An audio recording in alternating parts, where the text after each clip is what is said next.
Hey, what's up everybody, and welcome to this lesson. In this lesson, I'm going to be showing you different ways that you can go about approaching YouTube. So in this lesson, we're going to be covering what are outsourceable channels, what are personal brand channels, what are hybrid channels, and then I'm going to show you examples of each type of channel, and then I'm going to go over some of the pros and cons of each. So hopefully by the end of this lesson, I'll have helped you narrow down which type of channel you're going to be running.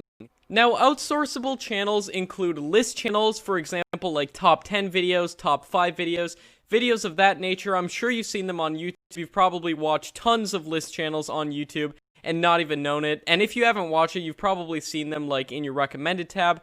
And then also animation channels. And I'm going to show you some examples of each right here. So some examples of outsourceable channels. The first off is called Top 5s, and Top 5s uploads like top 5 scary ghost sightings, top 5 creepy unsolved mysteries, things of that nature. And then we have Brightside right here, which is actually the fastest growing channel on YouTube. They reached 27 million subscribers, I think in under 2 years, which is absolutely ridiculous. But as you can see, they upload videos like the top 3 exercises to tone up your legs, a tree in Germany as his own address and people write it for help, videos that are sure to get your attention, but the videos are completely outsourced. They pay other people to make these videos, and the reason that I know they're paying other people to make the videos is because they're releasing like 6 videos a day, and nobody in the right mind would be able to make 6 videos a day unless they, of course, they were paying other people to do the content creation for them, and that's actually what I do on most of my channels as well. So, another example of an outsourceable channel is called Mind Warehouse. Now, I came across this channel a while ago, and they do similar videos to Top 5s in that they do like top 10 videos, list videos, things like that, but all the videos are very shocking. They use great thumbnails, great titles, and they overall do a great job, and they're killing it on YouTube at the moment. Another channel that is an example of an outsourceable channel is one called My Story Animated. Now, this channel actually takes in stories from like kids and people who submit their stories, and then they make animations of those stories. And obviously, they're paying people to do the animations, and it's a really cool concept, and I thought I'd just throw it in for you guys to show to you guys right here. Here are some of the pros and cons of running an outsourceable channel. Now, I personally run 8 of those channels, like I said, and then I run one personal brand channel. We're going to be getting into that here in just a second. So, some of the pros of an outsourceable channel is that it is scalable. And what I mean by scalable is that you can actually pay other people to make the videos for you. Now, you could even pay other people to upload the videos for you, and this entire channel could be running on autopilot. Now, that is what I define as an outsourceable channel, and that is one of the pros of running a channel like this.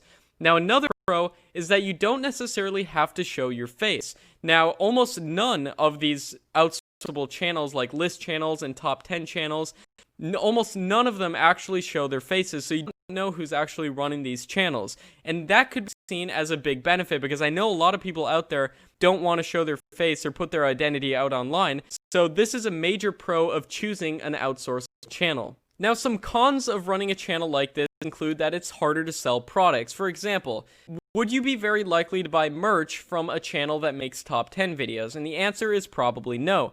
Now, that's just one of the cons with this. Now, obviously, if you're running an outsourceable channel, you most likely rely mostly on ad revenue, and that's what I rely on mostly with my list channels that I run. And even though I make a lot of money from the ad revenue from those channels, that's actually one of the cons. I have to rely only on ad revenue. It's really hard to diversify your income when you're running a list channel. Now, another thing you can always do in running list channels is you could build them up to a degree and then sell them. I know those channels that sell for hundreds of thousands of dollars, and if you're getting enough views and you have enough subscribers on your channel, you could build these channels and then sell them later off down the line. But that shouldn't necessarily deter you from starting one of these channels. I just want to make sure you're aware of the pros and cons of making a channel like this. Now, here are some examples of personal brand channels. Personal brand channels are when there's a personality behind the channel. So now some examples of channels like this: Make Money Matt, which is actually my personal brand channel, in which I make like business videos teaching people how I make money online and showing people that it really is possible to make a full-time income with YouTube. So that's my one personal brand channel. Like I said, I run 8 list channels and then 1 personal brand channel. Now, the second example channel that I have right here is one called Kinobody. Now, this guy basically just makes like intermittent fasting videos, workout videos, things of that nature. I'm sure you've seen tons of channels like this online. But then out the back end, he actually sells courses. So this is one of the main ways he monetizes this channel. It's one of the biggest benefits of this channel as well, which we'll be going over here in just a second. Now, the third example channel I have right here is one called Live on Purpose TV. Now, this guy's actually a clinical psychologist, and he has a YouTube channel in which he makes videos every single day helping people with any everyday problems that they'd be having in their life. Whether they be in fights with their spouse or with their kids, he makes videos basically helping people with that, and then in turn, his YouTube channel acts like a lead generation machine to produce him leads for his practice. Now, here are some of the pros and cons of running a personal brand channel. So the pros, like I said, is there's more trust and it's easier to sell products. And there's no way to monetize a channel like this. If you're familiar with the YouTube program, you have to have at least 4,000 hours of watch time and 1,000 subscribers on your YouTube channel to be able to make money through the ad program on YouTube. Now, this can be huge when you're starting out because you might not want to wait to get your channel monetized and to start making money from your channel. So that is one of the major benefits of making a channel like this. And later down in the course, we're going to be going over the best ways to actually monetize a personal brand channel as well, and the best ways of monetizing an outsourceable list channel. And I'll show you a ton of cool tips and tricks with that. Now, the cons of running a personal brand channel is that it is less scalable. Now, obviously, you can hire people to do some things for these types of channels. For example, you can hire people to edit your videos, but it's always going to require you to actually sit down and make videos. Now, like I said, you can outsource some parts of it, but other parts are going to require your time. That is one of the cons of running a personal brand channel.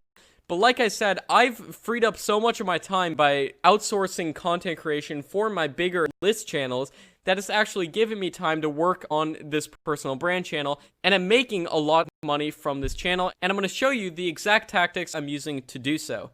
Now, there's also something that I like to call hybrid channels. Now, what are hybrid channels? Hybrid YouTube channels are channels that don't fit in any specified categories. So these aren't outsourceable channels, and these aren't necessarily personal brand channels either. There's sort of a mix between both. Now, one of the example channels I have right here is called Improvement Pill. Now, Improvement Pill makes basically like whiteboard videos, but it's the same guy voicing every single video. So he sometimes tells stories about his life, and then he also makes videos about like how I learned to love myself, how I lose weight without even trying, videos like that. So they're basically self-help videos, and the reason I label this channel as a hybrid channel because it isn't necessarily a personal brand, and it isn't necessarily an outsourceable channel. Now, it's more outsourceable than a flat-out personal brand channel, but it always requires him to do the voiceover because the channel is based around him. So that's what I like to call a hybrid channel. So if you ever find a YouTube channel that you're thinking about cloning and making a similar one for yourself, always remember that it might not exactly fit within either a personal brand channel or an outsourceable channel. It might actually be what I like to call a hybrid channel. And there are many very successful YouTube channels in every single category. So I hope this helped you guys in choosing the way that you're going to go about approaching YouTube. In the upcoming lessons, we're going to be taking a look at some of the best high CPM niches for outsourceable list channels. And I'm also going to be giving you a list of 100 different profitable YouTube niches plus example channels in many of the niches coming up in one of the next lessons. So super excited to get into that. I hope I've sort of started getting the gears turning in your brain and started getting ideas of the different ways you can approach YouTube and the different types of channels there are. And when I give you the list of 100 profitable YouTube niches, it's really going to give you a lot of ideas. And like I said, my sole goal is to help you guys. So hope that helps, and I'll see you in the next lesson.